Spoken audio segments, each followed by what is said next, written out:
21 volts, and I was still standing.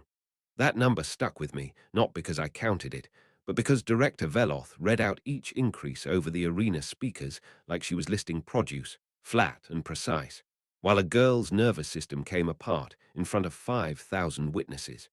My hands wouldn't close anymore. My jaw had locked so hard my teeth ached.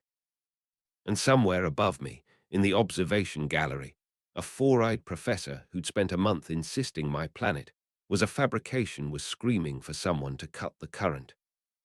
I didn't end up there by accident. None of it was an accident. It started 3 weeks earlier, in a lecture hall, with a bug-eyed academic mocking the idea that anything could kill me. I transferred into the Galactic Institute's military studies track that term, one of 47 humans scattered across a station built for beings who found our gravity, our air, our whole biology mildly hilarious. Professor Kathan taught a popular elective, a takedown, semester after semester, of what he called humanity's most elaborate fiction.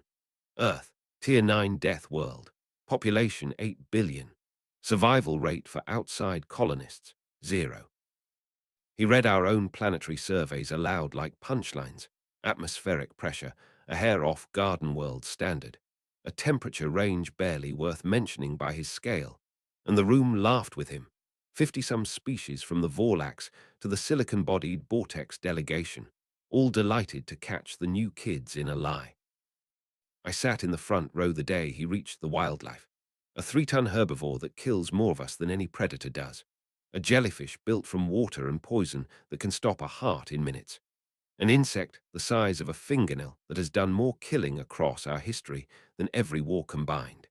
He held each one up like evidence for the prosecution, and the class ate it up, right until I raised my hand and asked whether he'd ever actually gone there. He hadn't. He said the documentation spoke for itself, human documentation, which he dismissed for the crime of being written by humans.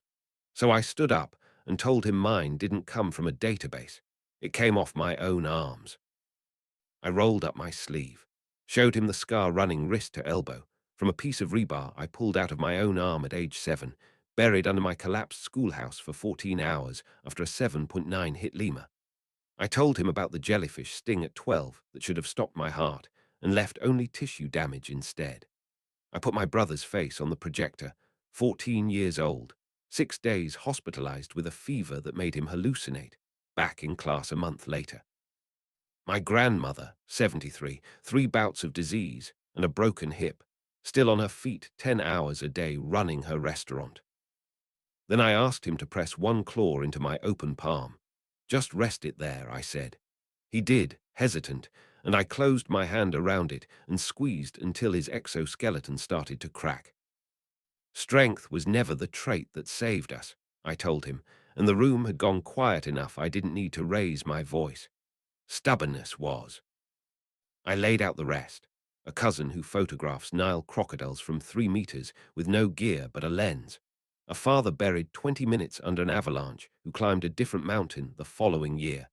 The fact that our own scouting mission forced the council to invent a classification tier that hadn't existed before us, because 27 trained specialists lasted an average of 6 hours on the surface before begging for extraction.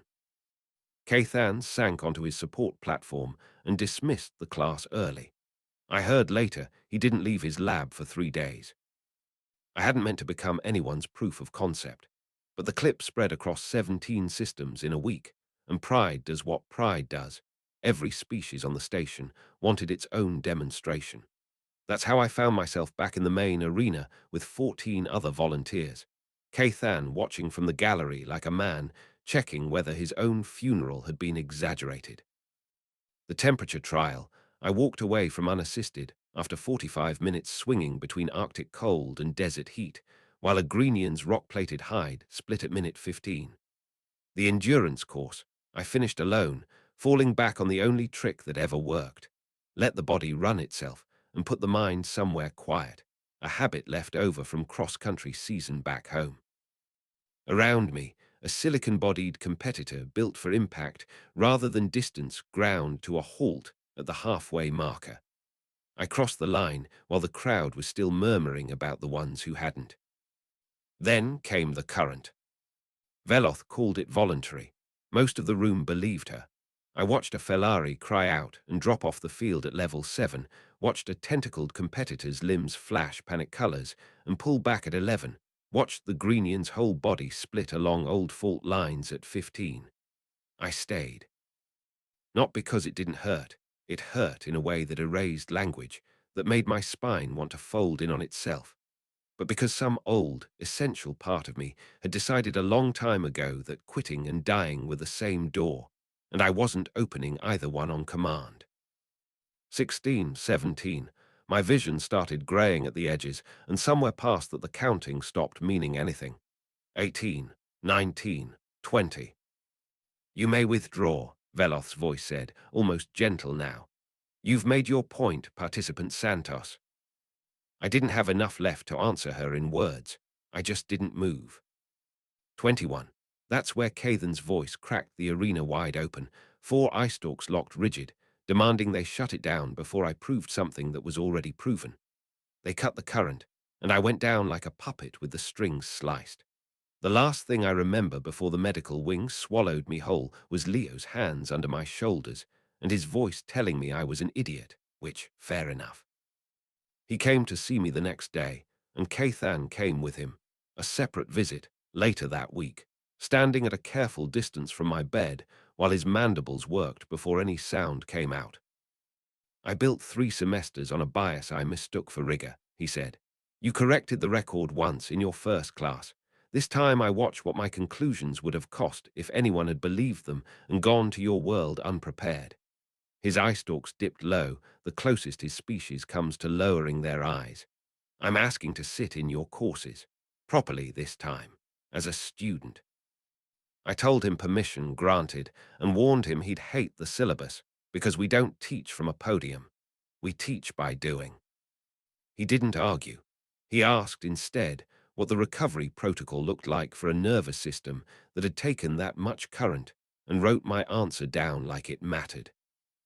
9 days later, cleared for full movement, I walked the observation ring above the arena at half-light, the seats empty, the floor below scuffed from 15 bodies that had tried to match a baseline none of them had been built for.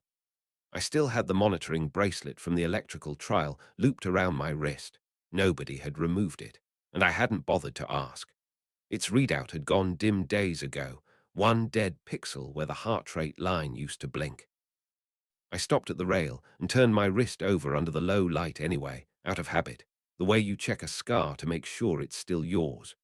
Behind me, footsteps, Quilvins, tentacles curling in that nervous, hopeful pattern I was starting to recognize, a small crowd of students trailing behind wanting to know where the first lesson would be held. I didn't turn around yet. I just watched the dead little screen on my wrist for 1 more second, dark and silent and still strapped on, and let it stay there.